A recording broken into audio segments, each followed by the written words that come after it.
Simulan natin ang taon ng masaya, syempre positive. At ngayon nga po, ang naisip kong itanim ay walang iba kundi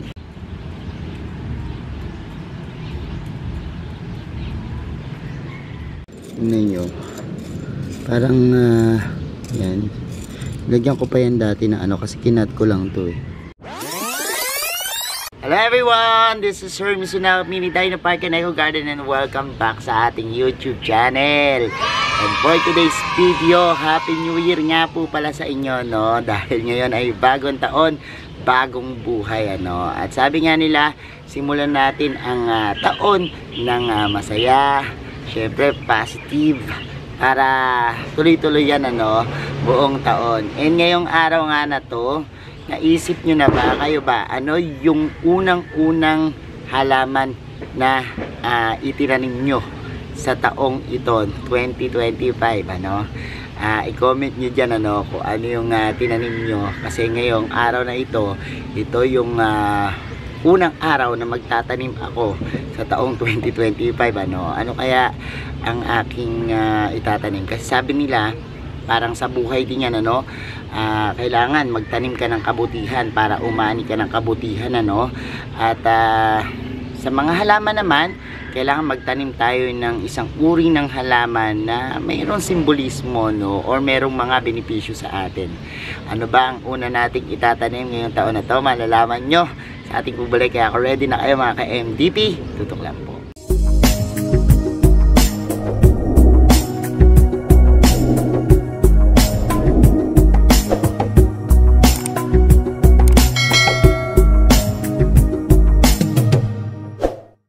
Masaganang bagong taon and we're back. At ngayon nga po, ang naisip kong itanim ay walang iba kundi itong aking yan, yung ating Mansoniana o Millionaire Snake Plants na variegated, ano. Bakit ba ito yung naisipan kong itanim? Kasi medyo nagalaw to, no, nung mga sunod-sunod na event na ginaganap dito, Christmas party, New Year's party, talaga namang eto nagagalaw, ano. Tas one time nga nalaglag pero antibay pa rin, ano.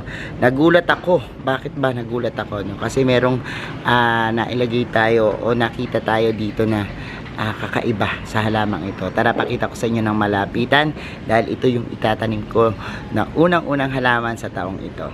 So, eto na nga, dinala ko na sa ating garden itong ayan. Kita nyo, this is a Mansoniana, no. Iriripat natin. Nagulat ako kasi nung natanggal ito dun sa pinaka soil niya, meron na siyang umuusbong na anak, ano.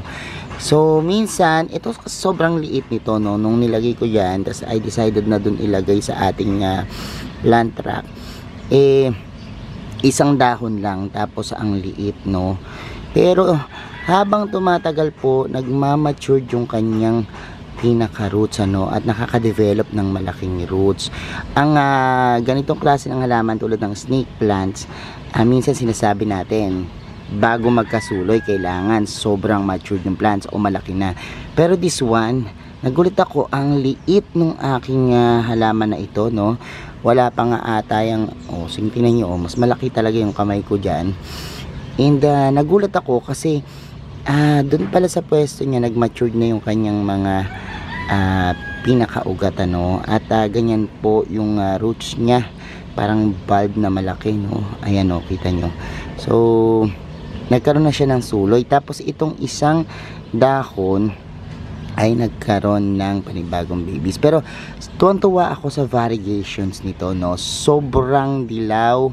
I think kung titingnan, parang white Mansoniana na yellow yung pinaka nabubuo, ano. Kasi kita naman natin yung ating mga variegated Mansoniana, whale pin, kalat-kalat. Pero this one nagkakabuo siya ng sobrang yan, buo nung kanyang pinaka yellow na variegations, ano. And ang ganda nung kanyang lahi, no, when it comes sa design ng dahon. So eto, makakapag-produce din siya ng magandang variegations. Tingnan nyo yung umuusbong, tingnan nyo, ang ganda rin, ano. Anyways, sila naman po ay dikit sa dahon, kaya imposibleng hiwalay yan, ano. So magkasama na rin sila, kasi pag pinaghiwalay mo to at lumaki-laki, pwede naman, ano, tutubuan naman ng ugat yan. Kaya lang ang problema, baka kasi pag nag-anak o nakadevelop ng suloy, hindi na talagang variegated, o hindi niya makuha yung ganyang variations, ano. So ganyan siya, isa lang siya sa isang tanim. Pero this one, ang gagawin ko is ilulubog ko lang siya, at napili ko na ilagay dito sa bakanting kawa, kasi ito yung tower natin ng whale pin. Meron ditong isa, ang tagal-tagal umusbong nitong isa na to, pero parang bitin dito, kaya dito ko siya lalagay, ano, sa may side na to, para yan mapunan yung space, kasi medyo malaki yung space dito. So dito ko siya ilalagay, tsaka maganda yung araw dito, mas lalo pang lalaki to, no. So yan yung aking unang itatanim. So kumuha na muna tayo ng gamit na gagamitin natin, ano. Actually, kapag meron po kayong maliit na mansoniana, hindi po ibig sabihin yan wala nang susuloy o kailangan yung pampalakihin para sumuloy, ano. Meron po talagang malaki na yung bulb, o na papalaki pa niya yung kanyang bulb, nagde-develop ng mas malaki kahit na sobrang liit ng dahon, ano, at nagsusuloy. So wala sa laki minsan yung ating mga snake plants bago suluyan, ano, kahit na maliit po yan, basta sobrang nakadevelop yan ng malaking roots, bulb, mag-aanak at magsusuloy yan, ano. So tara, ilipat na muna natin to dito. Yan ang unang-una kong itatanim ngayong taon na to, at simulan natin.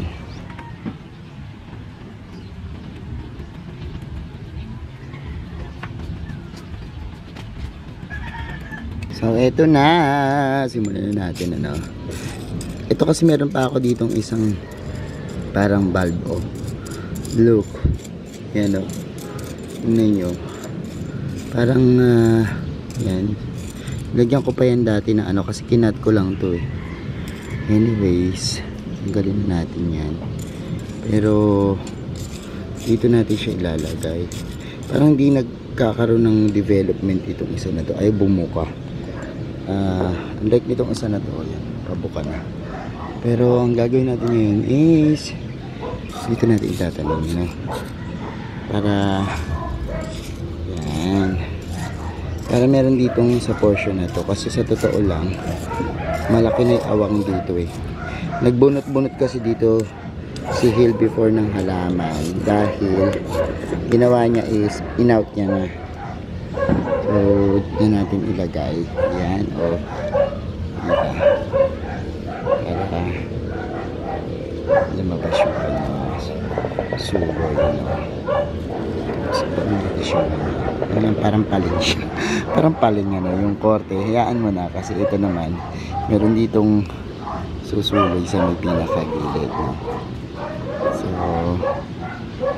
yan, tingnan natin. And tingnan nyo naman kung gaano kadali lang yung pagtatanim mo. Ganyan-ganyan lang tayo. Tapos ayan, tatanim natin sila, diba? Ang ganda ng kanyang variations talaga, oh. Full na full yung ano niya, yellow, mas malaki. Unlike yung iba nating mga, ayan, oh, engineer, no? Diba? Sa kanya parang puting-puti yung pinakaganito, no? Anyways, lagyan natin yun dyan para ma-add sa ating koleksyon. And sana mag-develop yung kaninang umuusbong, ano. Teka muna nga pala, ilabas natin. Ayun, ito nakalabas ng konti. Ayan, ilabas natin ng konti. Ayan, so nakapagtanim na tayo. And ayan, pwede na yan diligan, ano, kasi repotting lang naman yan, eh. Anyways, medyo makulimlim naman, baka kasi umulan, di na ako magdidilig, no. And samantalahin na natin tayo sa taas. Yan, magdadamo na rin ako dito, no, yung aking mga, ito talaga mga clover leaf na to. Yan, napakabilis nilang dumami, no. And isa yan doon sa mga parang talagang aking pinagkakabisihan, yung pagbubunot ng mga ganitong damo. Kasi eventually pag yan lumaki na, ang hirap ng tanggalin, kasi minsan lalo na yung mga ibang klaseng damo na ito, kasi mga clover, madali lang yan, hindi siya masyadong nagiging problema kapag tinanggal mo. Unlike yung sobrang lalaki ng mga damo, yung talagang yung roots nila humahaba at nakakarating dun sa mga ilalim ng lupa. Pag binunot mo yon, sasama yung mga lupa, tapos maapektuhan, magagalaw yung ugat nitong mga tanim natin. Kaya habang maaga ako, pag nagdadamo, ginagawa ko, yan pa lang, kahit konti pa lang tumubo dyan, tatanggalin ko na kagad. Hindi ko na yan papalakihin, no. Kaya lang pag sobrang busy natin, yan, kakaroon tayo ng mga maraming damo kasi hindi natin napapansin at hindi natin napupuntahan. So sisimutin ko lang yung mga damo na yan. Importante na dinadamuhan natin yung ating mga tanim na halaman, ano, para hindi makaagaw ng sustansya, para mas lumaki, mas malusog, o diba. So bagong taon yan yung ating inaasikaso, no. So yan. And kayo ba, kwento nyo naman dyan kung itong bagong taon, kumusta ang New Year nyo at paano nyo ba yan sinelebrate, and ano yung mga handa nyo, lagay nyo dyan para sa gayon, ayan, ma-share nyo sa amin, no? O, sa kabilang side pa tayo, konting-konting na lang to. Look, ayan, kasi habang nandito ako sa taas, ang galing mo, may sumuloy na dito. Teka lang, lagyan natin camera yun. Sumuloy na diyan yung isang plants uli ng ating Mansoniana. And ayan, nakabawas rin ng damo dito sa taas. Wala nang masyadong damo, no? Kasi ito naaabot ko to lagi, ito kasi nasa taas na pwede ko to naaabot. Simutin pa natin, may natira pa yun. So ito naman hindi basta-basta nawawala kasi minsan may naiiwan pa ring mga roots, yung mga ganitong weeds, no. So normal yan, natubuan talaga yung damo, no. So ayan na, papagaan na tayo. And hindi na ako magdidilig kasi tingnan nyo, parang makulimlim yung panahon, baka umulan. Mahirap naman kasi pag yung nagdilig ka tapos umulan pa. So yan, tingnan nyo naman ang aking mga collection snake plants. At dami na nila, no? Parami na ng parami. Siguro sa susunod na taon mas lalo pang dadami kasi Year of the Snake, yan ang bidang bida yung mga snake plants. Kaya naman ako kulit ng mga snake plants, ano. At ewan ko, maganda epekto sa akin itong mga snake plants, no. So pag-usapan naman natin yung simbolismo, no. Ba't nga ba ito yung napili kong itanim? Actually, bukod sa reasons na siya yung unang nakita ng mata ko, maganda rin yung simbolismo ng millionaire snake plants. Dahil ang Mansoniana, sabi nila, yung tingnan nyo, yung kanyang hugis na parang kamay, no, sumasahod ng yaman. Tapos naman yung pag nakaganyan naman, parang nagpipray, no, na sana gumanda yung ating pamuhay. And ito, medyo pabilog yung dahon, sinasabi na wealth naman yung kanyang simbolismo, no. So kapag nagtanim ka daw ng isang halaman na sumisimbolo ng wealth, bako, Diyos ko, grabe, yaman tayo sa taong 2025, ano. Talagang siksik, liglig at umaapaw ang ating maging biyaya, ano. Pero sabi nga, maniwala pa rin tayo sa Diyos, sabayan ng pagkilos. Syempre, pag di tayo kikilos at tatama-tama tayo, yan, walang mangyayari sa atin, ano. Kaya ito, mga talagang gabay na halaman lamang na yan, may mga simbolismo ayon sa mga paniniwala, and wala namang masama, ano. Sabi nga, to attract, no, positive energy, kailangan mo yung faith, ano, yung pagtitiwala, no. At yung pananalig, minsan yan po yung nagbibigay ng pagkakataon para matupad lahat ng mga pangarap, ano. So ayan po yung ating unang itinanim na halaman ngayong 2025. So ayan mga ka-MDP, nagtanim na rin ba kayo ngayong bagong taon? And kwento nyo sa amin, ano, kung anong tinanim nyo at ano yung kwento sa likod ng mga napili nyong itanim na halaman. Ayan, salamat ng maraming mga ka-MDP sa lahat na nag-like, nag-share at nagko-comment sa ating mga video. Sa mga hindi pa po nagsasubscribe sa ating YouTube channel, kung bet na bet nyo po ganitong usapan, plants and gardening, mag-subscribe na po kayo, no? Huwag nyo pong kalimutang i-hit yung notification bell para laging updated sa aming latest uploads. Pati po sa iba't iba nating social media accounts sa ating TikTok, Instagram, Facebook page. Just search nyo na po Hermes Sunao or Mini Dino Park and Eco Garden. Makikita nyo na yan. Salamat ng maraming mga ka-MDP. And this is Hermes Sunao, nagsasabi sa inyo ng happy planting. Bye!